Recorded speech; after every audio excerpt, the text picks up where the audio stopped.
it's like a frame around it, just the right frame around the picture. You know, a picture can be made or broken by the frame. But the other challenge was really when we got to a game of you, we had to do the deal with Wanda, the trans character, and her story. And this is a subject which is now much more, you know, in the forefront of everyone's minds, and it has to be handled very carefully. And it was there was a fair amount of trial and error. We spoke to GLAAD in Los Angeles, and we were comparing notes with them. We wanted to treat everything with respect. And one of my proudest, I'm very proud of, is the fact that Wanda and Barbie are much more forthright about what they believe in and about how they stand up to bullying and abuse. And I'm really pleased with how that turned out, because I've got to say that was the part that was keeping me up nights, thinking, how are we going to make this work so that we can tell the story that's there and make sure that everybody gets a fair kind of crack of the whip. And I think we, you know, that I'm particularly happy with. So yeah, that was the biggest challenge, I'd say. What about for you, Neil? I'd say that was exactly the biggest challenge. We were very lucky that we got to work with GLAAD. We got to run the scripts past them. We got to talk to them and get their feedback. Because, you know, you're looking at a comic that I wrote in 1989 that had the first trans character in mainstream comics. So you're going back a long way.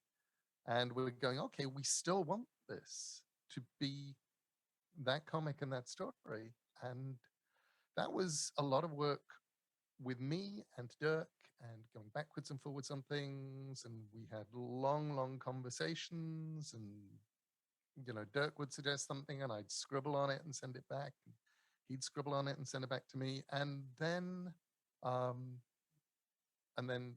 know, GLAAD looked at what we'd done and went, yeah, we really like this. This is good. And that actually gave us, I think, the confidence. But things like, you know, I just love the fact that we can get, you know, a trans performer to play a trans character. Well, and kind of jumping off of that and hearing about the characters that we're going to see, can you guys tease anything that fans and listeners can expect in Act 3? Characters or anything like that? Only that you're going to get a whole lot more Kevin. There's real value for money. What is lovely is that in each act, we bring on more characters that you get to fall in love with. Mm-hmm. Yeah, and then